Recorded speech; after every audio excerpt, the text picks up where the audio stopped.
शामिल करने के लिए कैबिनेट की बैठक में सबसे अहम प्रस्ताव 7 निश्चय पार्ट 3 को मंजूरी दे दी गई है।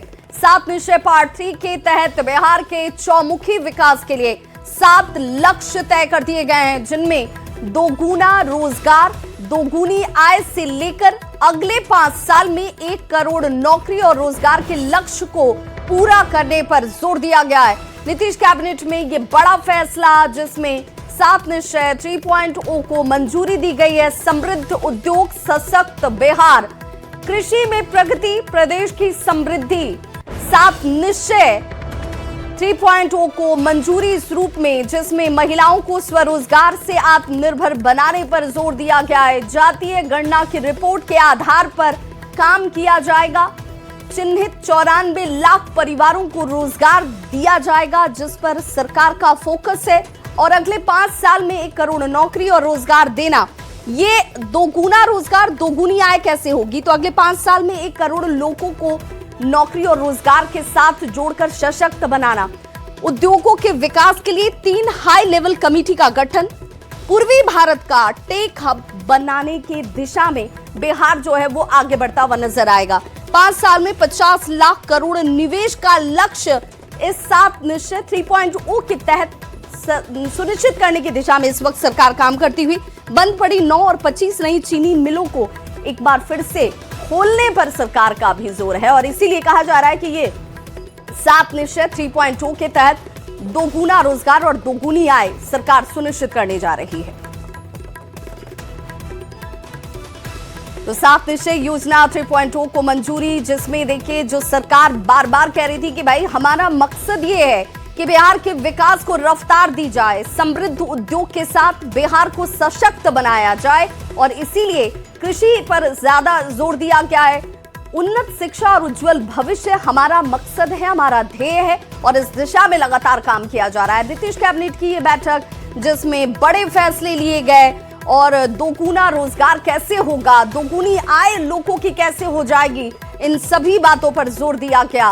महिलाओं को स्वरोजगार से आत्मनिर्भर बनाना, जातीय गणना की रिपोर्ट के आधार पर काम करना, चिन्हित 94 लाख परिवारों को रोजगार पर जोर दिया जाना, 5 साल में 1 करोड़ नौकरी और रोजगार देना, ये मकसद है हमारा।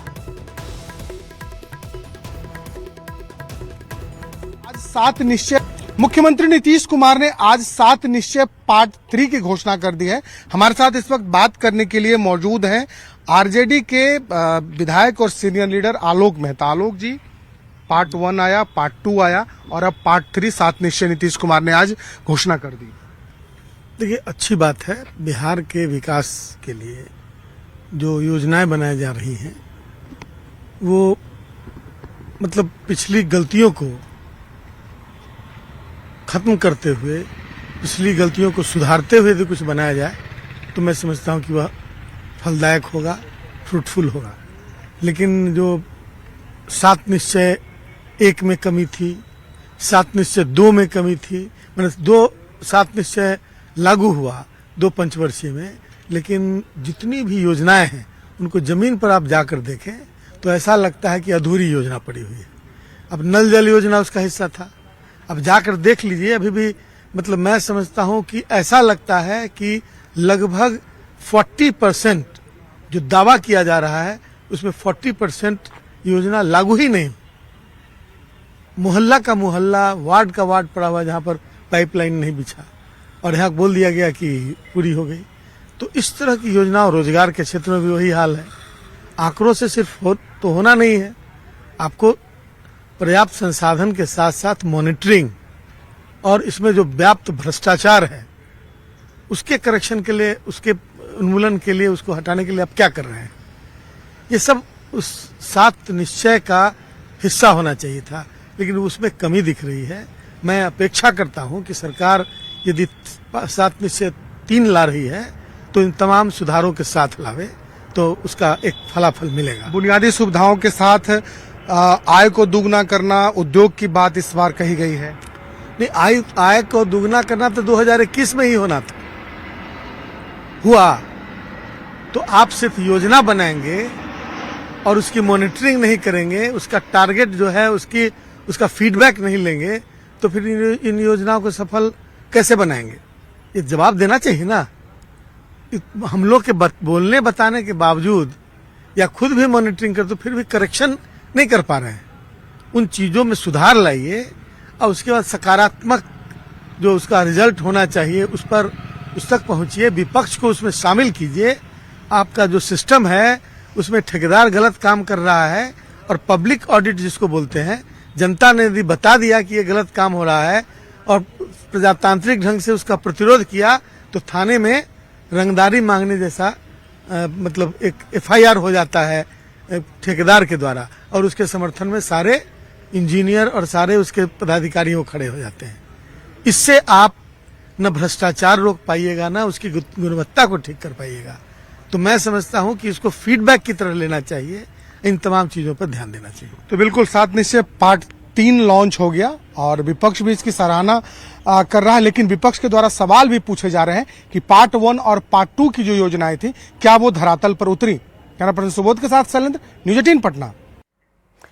पार्टी विद डिफरेंस वाली बीजेपी में नेतृत्व परिवर्तन के बाद विपक्षी खेमे में जैसे खलबली सी मच गई है।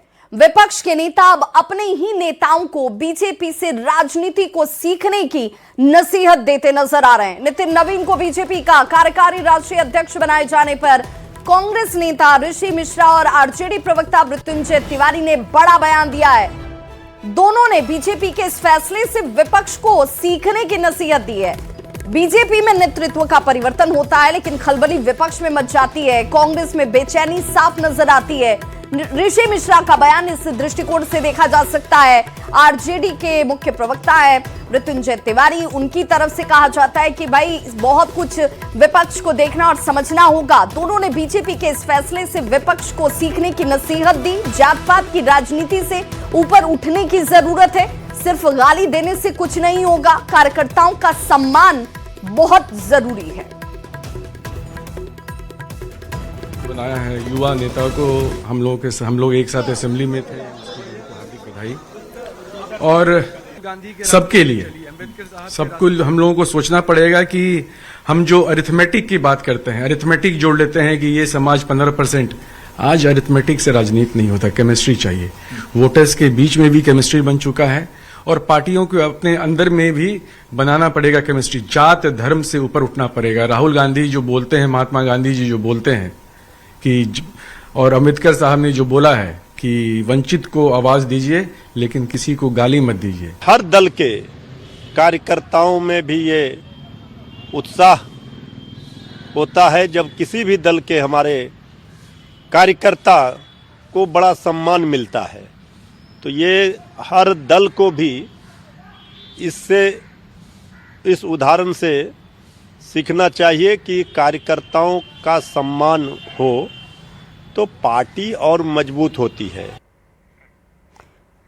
तो नितिन नवीन को बीजेपी का राष्ट्रीय कार्यकारी अध्यक्ष बनाए जाने के बाद विपक्षी खेमे में बेचैनी बढ़ चुकी है। वे अपने ही नेतृत्व और उनके फैसले पर सवाल उठाने शुरू कर चुके हैं और बीजेपी से सीखने की नसीहत दी जा रही है, जिस पर बिहार के उद्योग मंत्री दिलीप जायसवाल ने कहा कि आरजेडी और कांग्रेस के नेता बिल्कुल ठीक कह रहे हैं, क्योंकि अब 45 साल के नितिन नवीन चलेंगे, न कि 57 साल के राहुल गांधी। हैं बिहार के उद्योग मंत्री डॉक्टर दिलीप जायसवाल से। जायसवाल जी, आरजेडी के प्रवक्ता मृत्युंजय तिवारी हों या फिर कांग्रेस के नेता ऋषि मिश्रा, उनकी तरफ से जो बातें कही गई हैं आप कैसे देख रहे हैं? पूरे देश में एक माहौल गया है कि भारतीय जनता पार्टी दुनिया की सबसे बड़ी राजनीतिक दल के राष्ट्रीय अध्यक्ष 45 वर्ष के युवा बने हैं। तो पूरे विपक्ष हो या चाहे पक्ष हो, पूरा देश के युवाओं में संदेश गया है कि जेनजी और युवा का अब समय आ गया है और वो भारतीय जनता पार्टी इस बात को मानती है। युवाओं के हाथ में पूरे देश का कमान दे करके पूरे देश के युवा में और जेनजी में जो है उत्सव का माहौल है, जश्न का माहौल है और आने वाले समय में देश के युवा, देश के जेनजी भारतीय जनता पार्टी के साथ कदम में कदम मिला करके और पूरे देश में भगवा फहराने का काम करेंगे। अब विरोधी भी कह रहे हैं कि बीजेपी से सीखने की जरूरत है। निश्चित रूप से अब 57 साल का राहुल गांधी नहीं चलेगा, अब तो 45 साल का नितिन नवीन चलेगा। चलिए, बहुत बहुत धन्यवाद। तो ये थे बिहार के उद्योग मंत्री और पूर्व प्रदेश अध्यक्ष डॉक्टर दिलीप जायसवाल।